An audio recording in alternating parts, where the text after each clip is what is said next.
You have the children's friends pulling them to the street. We'll start them with the cooking, not just cooking, farming.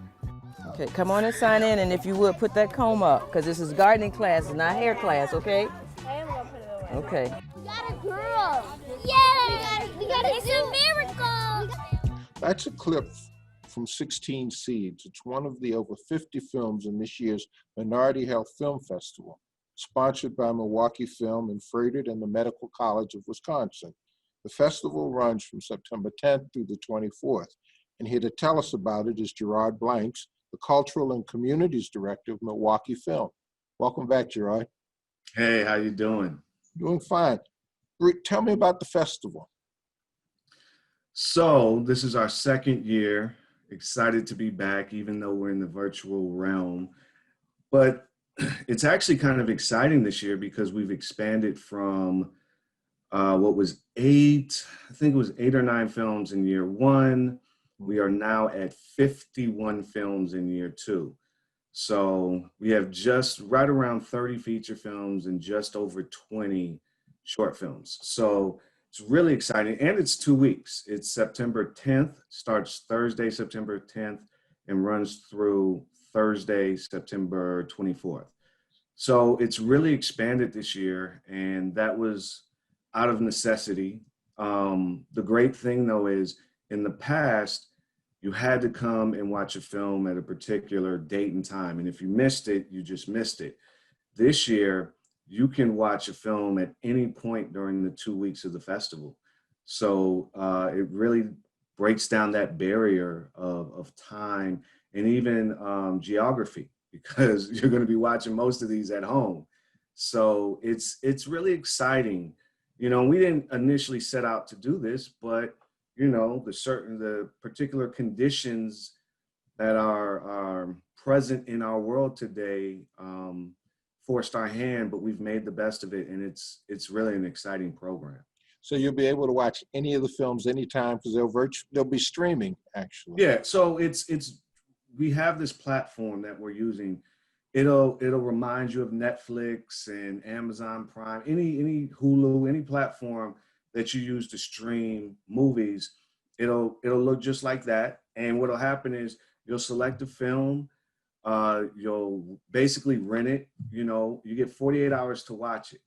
But what's great is the films will be available for the whole 2 weeks. So you don't have to watch it on Monday or Tuesday. You can watch it on Wednesday or Thursday, right? You can watch it when time permits. Are they all available at the beginning of the festival? Yep.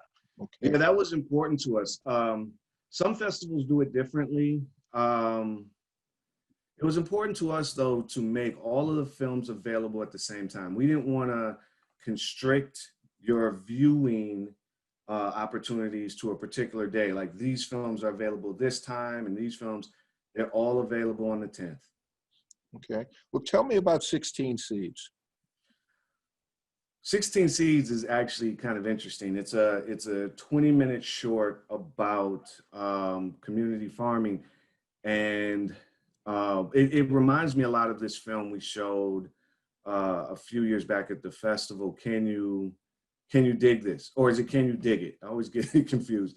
But anyway, it's about the idea of, it deals with the history of Black folks and food justice, right? And it takes it from that sort of standpoint of looking at, even when you think of the Black Panthers and the sort of priority that the Panthers put on self-determination, right? Around the idea of being able to feed yourself, right? They're sort of famous for the breakfast program, but it actually goes beyond that. And there were actually a lot of activists throughout the mid-20th century that were really doing a lot of work around food justice. So this film looks at that, but also looks at the present day issues of food deserts and how there are so many folks, whether we're talking Oakland, California, or right here in Milwaukee, Wisconsin, working to educate children, educate the community around the ways in which we can take more control over the food that we produce and that we ultimately consume. So really excited about this film. It was one of the last films I booked. I really fought hard because the director, Melinda James, is busy and not easy to sort of track down, but I stayed on it until I got this film from her. Wow. Well, you know, there are a lot of different groups represented in the festival this year. You talk about a minority health film festival. There are an awful lot of groups. One of the films, Sisters Rising, is about rape in the Native American community. Let's watch a clip and then talk about it on the other side. The oil industry brought the workers, the transients, the man camps. 1 year ago, there were 48 registered sex offenders. Now there are over 600 registered sex offenders. If you are a tribal woman and you were raped on native land, tribes don't have any authority over that perpetrator if he's a non-Indian, even if he's your husband. So Sisters Rising, this was a film that I was really passionate about. I think it was one of the early films that we booked and built out a program, a talk back event right away.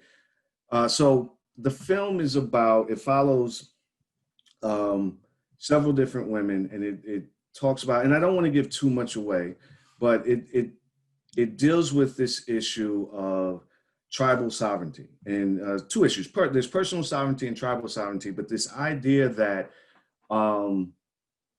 that the sexual assault could take place on a reservation, and that the women that were assaulted, the survivors, really had no recourse, no legal recourse to go after the perpetrators. And it's a really eye-opening, I think, experience, because it really gets to the heart of the issue of sexual assault, in that survivors oftentimes have very few resources, right, to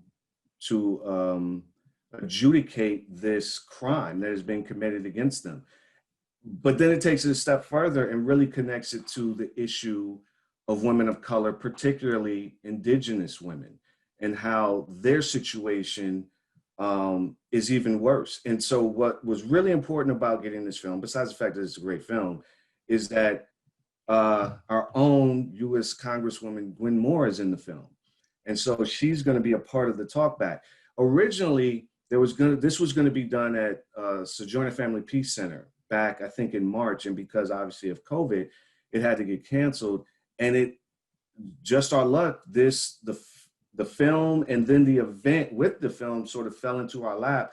And so we're now bringing out both of the directors, a producer, one of the subjects from the film, and Gwen Moore to have this amazing discussion about this issue. You also tackle the issue of suicide in the S word. Let's look at a quick clip from that. She said, "Our worst fears have been confirmed. Your brother has committed suicide." Anybody who has lost anyone through suicide, you always say, what did I miss? Why couldn't I save him? How much longer can I go in a deep dark hole and try and pull myself out of it? I ended up trying to force myself to jump out my window from the 6th floor. I did turn on the gas in my, house, and yeah. I sat on the edge of a rented bed one night. I filled my body with pills and I went to sleep. I went out and bought a bottle of vodka with the intention of drinking myself into oblivion and driving off of whatever bridge I could find. This film, I think for me, so we were thinking about all the topics that we wanted to touch upon. And what happens is there's too many films for one festival, right? There's always so many things to talk about. But suicide is an issue that is near and dear to my heart as someone who has struggled for many years with emotional and mental health disorders, and known people that have died of suicide. It just, when I found this film, it felt like, wow, you know when you find a film or some music or art, something creative that really taps into an emotion, right? And really gets to the heart of a particular issue that might be close to you. It feels, it's sort of an amazing discovery, and it feels freeing in a way. And that's what I love about film is, you know, this film follows several different people and their journeys and their experiences dealing with not only suicidal ideation, but some of the people in the film have attempted suicide multiple times. And what I love about it is it's multicultural too. So we're looking at this through the lens of people that are both gay and straight, Black, white, Latinx. And it really, I think, is we see it through their eyes. We see it, this is the way that the documentary is done is we're really following their journey, right? Which I love. And so it really, I think for people that have dealt with this particular issue in a very personal way, this will be both challenging and rewarding at the same time. Let's look at a clip now from Making Sweet Tea. This is the South. You still got people that don't like black people, period. But then to be a black gay man? And then I said, does it matter if I'm gay? So what's the tea? The tea was the truth about somebody else's life. Maybe the truth about your own life. Why'd you pick Making Sweet Tea for the festival? So in full transparency, Dr. E. Patrick Johnson is the Dean of the School of Communications at Northwestern, where I am currently working towards getting my PhD in rhetoric and public culture. So when I saw this film, I'd already heard about it, but when I finally saw the trailer and then watched the film, I had a personal connection because it was like, wow, you know, the dean of the school I'm in has a film out. And by the way, E. Patrick Johnson is an eminent scholar. I've read much of their work in women and gender studies courses that I've taken. So it just felt like this was a great opportunity to really, I think, have a film that centers the queer experience, but particularly queer experiences of Black men. And that was really important because last year, we didn't have, I think, enough discussions or enough films that dealt with really centering the queer experience of people of color. This year, we definitely, I think, did a great job of that. But this film was important because this is based on a book that became a play and then a film. And what I love about it is you see this journey that E. Patrick Johnson takes that's very personal to him, but it's also revelatory in that he's talking to other gay Black men and getting their stories. And I should also go, there's another layer to it. These are great gay Black men that grew up in the South. So you're dealing with these different sort of levels, peeling back, you know, the onion a bit, right? And dealing with these levels of cultural taboo and cultural, should I say, the restrictive nature of being gay, Black, a man, and living in the South. So I just thought this is a film that a lot of people would enjoy. And frankly, it's one of the more popular films on the Black Film Festival circuit. So I thought, yeah, we got to have this one too. Okay. Are there any other major events happening that we need to know about? Too many to run off, but I'll say this. If you go to our website, you can, all the films are there. Many of the events are there. We're gonna have Facebook pages for all the events. I would say our keynote event with Dr. Kamara Jones is definitely one you do not want to miss. Dr. Jones is an epidemiologist and a physician, and she's doing a really interesting talk. She makes the connections between racism and public health, right? And I love the title of the talk, Dismantling Racism. You put out a statement, now what? So the idea is, okay, everybody's in this sort of state of wokeness now, right? Everybody is putting out statements and putting up signs and wearing the t-shirts. Now what are we going to do? And so this is a talk that really we're aiming at students and educators. We've really reached out to a lot of corporations because we feel like this is a talk not just for individuals, but also institutions. Also, the institutions in our society that say they want to be a part of the solution, both internally and externally, this is the type of talk you need to come to. And I've seen clips of her online and I was blown away. And I've seen her on CNN and all that too.